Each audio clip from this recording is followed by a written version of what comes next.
And I trembled in myself that I might rest in the day of trouble. Go ahead. When he cometh up unto the people, he will invade them with his troops. How demoralizing is it to go to the moon and see big, tall, 7 foot, 8 foot black men and they ain't got on no suit?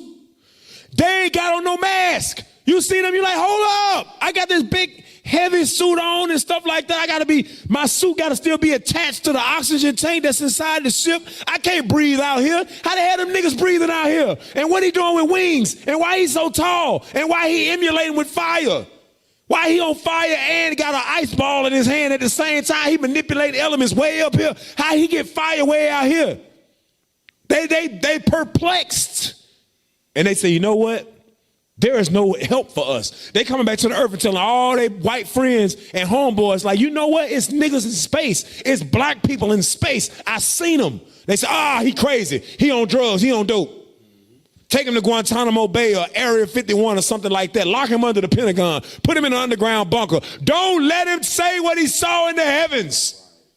Because they know Christ coming to invade with his troops, and the technology is far more advanced than anything that they could think of. I used to always wonder that. How the hell are aliens more advanced than us? Because in the movies, they always show aliens as being extra advanced. Because them ain't aliens, brothers and sisters. Them the angels of God that been here from the beginning of time. Since the eternity, Christ and the Father made them in the heavens. So they perfect. And they're beautiful. And they're strong. And they're fast. And they got power. Technology you never seen out of this world. And it make the white man afraid. It make the nations afraid. So now, to keep you Negroes docile and weak, and makes you never want to, thou shalt not kill, thou shalt not commit adultery, thou shalt not bear false witness. To keep you in sin, they show you all of that wickedness so you'll follow it. And when you follow that wickedness, it disconnects you from the power in the heavens that the Lord trying to give us when he invade them with his troops. That's why we got to wake up. That's why the Lord said, you know what? I got to get rid of these nations. No more sea. You understand that? Now, go from there. Isaiah 63:1. Because it said, thou didst strike through his stays, the head of his villages. Thou threshed the heathen. Thou didst march through the land in indignation. What land? Let's see.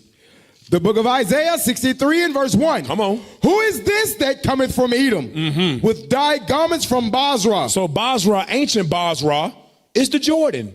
That's Jordan. You understand? Go ahead. This that is glorious in his apparel. Good, but Basra today is the United States of America. Wherever the Edomites are, that's what Christ's going to march through. Oh, and it's going to be a beautiful day, Lord. Go ahead. Traveling in the greatness of his strength. I that speak in righteousness, mighty to save. And he coming to save his people. That's why he said you come for the salvation of thy people. Go ahead. Wherefore art thou red in thine apparel? So Isaiah said, why you red in your apparel? Go ahead. And thy garments like him that treadeth in the wine fat. You look like you've been treading in the wine fat. You got blood and redness all on your garment. That's a nice garment. Why it's so red? Come on. I have trodden the winepress alone. And this is the response of Jesus Christ, the black Messiah, the King of Kings, the Lord of Lords, the Son of God. He said, what? I have trodden the winepress alone. He said, I was by myself and I trod in the winepress alone, meaning I crushed skulls and babies and children and rib cages and heads. You understand that? Go ahead. And of the people there was none with me. For I will tread them in mine anger. Go ahead. And trample them in my fury. Didn't we just read that in Habakkuk? He threshed the heathen in his anger. Go ahead. And their blood shall be sprinkled upon my garments. That's the red that you saw, Isaiah. The red that you saw on my garments is blood of people, nations, kindreds, and tongues. Come on. And I will stain all my raiment. And my whole garment going to be full of their blood, and oh, do I love it. That's what Christ said, and I love it too. Go ahead. For the day of vengeance is in mine heart. Go ahead. And the year of my redeemed is come. So the Lord, man, listen.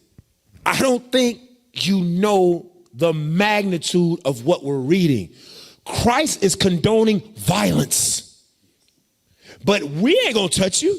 It ain't going to be us. It's going to be the Son of God that touched down on the earth and say, I don't need y'all. I got this one by myself. Go ahead. Verse 5. And I looked and there was none to help. And I wondered that there